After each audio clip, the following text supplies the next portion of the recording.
Hello friends. तो दोस्तों, जय छठी मैया। छठी मैया के लिए हम लोग ने आज ख़रीदारी करी है। तो ख़रीदारी करने के लिए सबसे पहले जो शुरुआत करी वो चूड़ियों से करी, और बहुत ही रंग बिरंगी लाल लाल जो चूड़ियाँ हैं वो मैं लेकर आई। तो इस तरीके से ये चूड़ियाँ जो हैं वो बहुत ही प्यारी लग रही थी, और साथ में हमने बहुत सारी आज ख़रीदारी की है। तो चलिए साथ में करते हैं ख़रीदारी, क्योंकि छठी मैया के लिए हमें बहुत कुछ लेना होता है और बिल्कुल सारी चीज़ें जो है वो नहीं लगती हैं। तो इस तरीके से ये चूड़ी और इसके साथ लगाए मैंने अच्छे से कंगन, ताकि चूड़ियाँ जो है वो कलाई में भरी भरी सी लगे। तीनों मिला के अच्छा 3 डब्बा हो गया। इसको एक जगह कर और इस साइज का और दिखे। गन्ना की खरीदारी।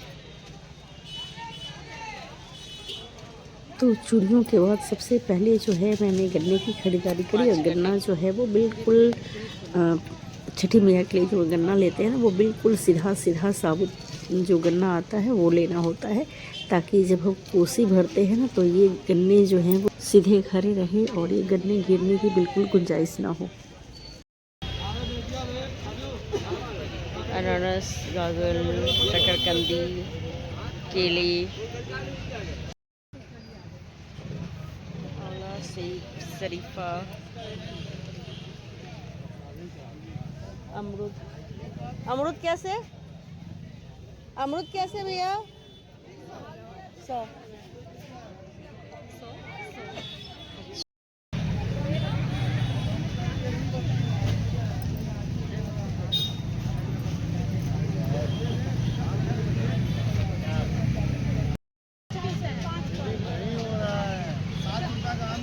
कैसे दिया टोकरी? मेरा नहीं होगा। 6 जो ले लिए 60।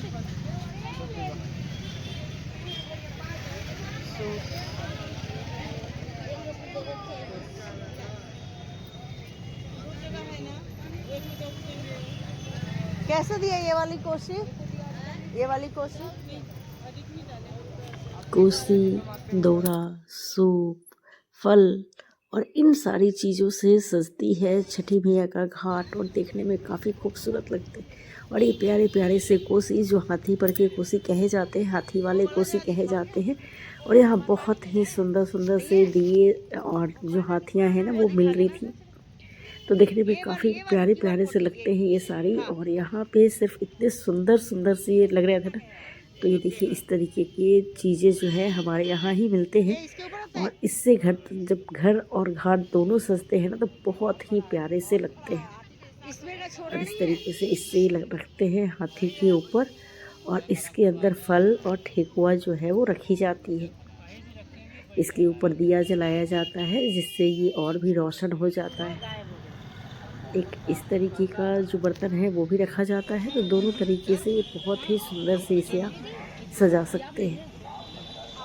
दोस्तों, जो महापर्व छठ है उसका जो है आगाज़ हो चुका है, और इस तरीके की चीज़ें जो हैं हमारे छठ में बहुत ही अच्छे से शिद्दत से यूज होती हैं। आप कह सकते हैं कि हम मिट्टी से जुड़े हुए हर उस चीज़ की पूजा करते हैं जो हमारे धर्म और परंपरा को कायम रखता है।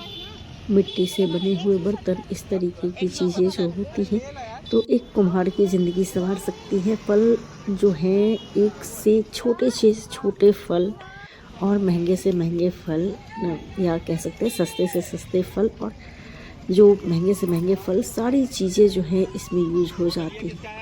इस तरीके से बांस से बने हुए जो चीज़ें हैं उनसे भी बहुत लोगों की ज़िंदगी जो है वो संवरती हैं। लाह की चूड़ियाँ जो होती हैं वो एक कामगार को काम देती हैं। तो इस तरीके से आप कह सकते हैं कि ये जो पर्व है हमारा छठ, ये एक रोज़गार का अवसर भी लोगों को प्रदान करता है, और ये हमारी परंपरा को भी जीवित रखता है।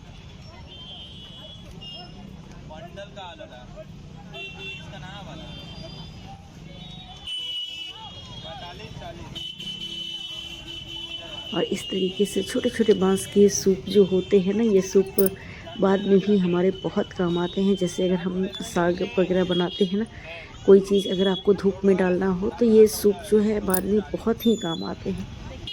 तो इस तरीके से ये सब चीज़ें जो हैं महत्वपूर्ण हो जाती हैं हमारे लिए, और आप इसे लेकर आते हैं तो इसे अगले दिन अच्छी तरीके से धोना भी होता है। तो मैंने जब लाया इसे तो सबसे पहले इन चीज़ों को जब निकाला तो कुछ इस तरीके से दिख रहे थे हमारे हाथी।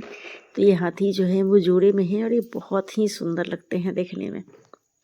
तो इस तरीके से ये, और जो मिट्टी वाली चीज़ें हैं उनको मैं बिल्कुल अलग कर देती हूँ, और जो फल हैं उनको ले चलती हूँ धोने के लिए, क्योंकि इन फलों को आज जो है वो खरना है। खरना के दिन इन फलों को अच्छे तरीके से धो के और टोकरी के अंदर रख के और इन्हें सुखा लिया जाता है, ताकि अच्छे से पानी जो है साफ़ हो जाए। तो इनको अच्छे से कल के लिए जब हम अर्घ को सजाएंगे अपने, तो ये सूखी हुई और बहुत ही अच्छे से मिले हमें। तो आज के दिन ही इन्हें सभी को धो धा के बिल्कुल साफ़ सुथरे से करके हम इसे आज रखने वाले हैं। और पूजा का सामान मैंने एक तरफ कर दिया, और इस तरीके से ये दोरा है जो मैं दोरा लेकर आई हूँ, देखिए कैसे लग रही है। तो इस तरीके की चीज़ें जो हैं बहुत ही मायने रखती है ना। बाँस की दोरा जो है सभी को बहुत ही काम आता है। इस तरीके से मेरी तो बार बार ध्यान जो है बस इनके तरफ ही जा रही है, क्योंकि ये लग रहे इधर इतने प्यारे और इतनी सुंदर से इनकी पेंटिंग की हुई है कि बस सारा ध्यान जो है इनके तरफ ही चला जा रहा है बार बार। सारे फल वगैरह को अच्छी तरीके से धो के और इनको सजाया जाएगा, ताकि ये जो पानी है वो बिल्कुल इनके ऊपर से सूख जाए। और कल जब हम इसके ऊपर एपन और सिंदूर से इनका लगा पाए, तो बहुत ही अच्छे से सिंदूर फैले नहीं, एपन जो है वो फैले नहीं, इसके लिए इन्हें अच्छी तरीके से आज ही धो के और रख दिया गया। तो मैंने तो इन सभी को धो लिया। आपने अपने काम अभी तक ख़त्म किए या नहीं, ये ज़रूर बताइएगा। तो मैंने फटाफट से इन सभी को धो लिया, ताकि ये हमें बहुत ही आराम से सारे काम जो है वो टाइम पे धीरे धीरे निकल जाए। क्योंकि ये ऐसा व्रत है ना कि आपको टाइम का पता ही नहीं चलता, कि आपको काम करते कितने सारे टाइम निकल जाते हैं, पता ही नहीं चलता बिल्कुल। तो जैसे जैसे टाइम मुझे मिले मैंने सारी चीज़ों को अपना कर के किनारा कर लिया, ताकि ये आराम से मैं थोड़ी देर रेस्ट तो कर पाऊँ। जब मैं रेस्ट कर रही थी तो मैंने सोचा क्यों ना मैं आपको भी साथ साथ दिखा दूँ कि मैं क्या कर रही हूँ। तो इस तरीके से मेरे आज के काम तो ख़त्म हो गए, और शाम को रह गए खरना। तो वो भी मैं आपको ज़रूर दिखाऊंगी कि हमारे यहाँ खरना का प्रसाद कैसे बनता है और खरना के पहले क्या क्या किया जाता है। तो बने रहिए हमारे साथ और मिलते रहिए हमारे साथ इस चैनल पे, जिस पे आपको मैं छठ से जुड़ी हुई अपने हिसाब से छोटी छोटी जानकारियाँ जो हैं वो देने की कोशिश करूँगी। तो जितनी चीज़ें मुझे पता है मैं आपको ज़रूर अच्छे से बताना चाहूँगी। तो छठ में दोस्तों यहाँ पे आप देख रहे हैं कि मूली, बरबट्टी और छोटे छोटे जैसे करौंधे, आंवले, ये सारी चीज़ें जो है बहुत ही ज़्यादा मायने रखती हैं। नारियल से लेके और ये छोटी छोटी चीज़ें जो है यहाँ पे इतनी ज़्यादा मायने रखती हैं कि अगर ये चीज़ एक भी कम हो तो आपको कुछ अधूरापन लगेगा। तो ये सारी चीज़ें बहुत ज़्यादा ज़रूरी हो जाती हैं, और इनको अच्छे से धो के पोंछ के और सारे फल जो है मेरे लगभग धुल चुके हैं, और रह गया है थोड़े से जो पानी फल रहते हैं वो, और रह गई है गन्ना। तो गन्ना या ईख जो भी है उनको बहुत ही अच्छे से बांध के मलाई थी। तो बंधा हुआ ईख को उसी तरीके से मैं धो लेती हूँ। तो ये नीचे जो टुकड़े हैं ये अर्घ पे रखने के लिए है, जिनको छोटे करके रखते हैं अर्घ पे देने के लिए। और बड़े जो ईख के टुकड़े हैं या बंधे हुए जो ईख है वो भी मैं आपको दिखाती हूँ। वो बिल्कुल वैसे के वैसे बंधा हुआ रखा जाता है। और ये जो ईख है साबुत जो होते हैं ना, इनको हम कोसी पे खड़े करते हैं। तो इस तरीके से इस ईख को हम बांध के ही रखते हैं, बस नीचे से खुलेंगे ऊपर से बंधे हुए ही रहेंगे। और इसके साथ ही छठ में सबसे महत्वपूर्ण है दातुन।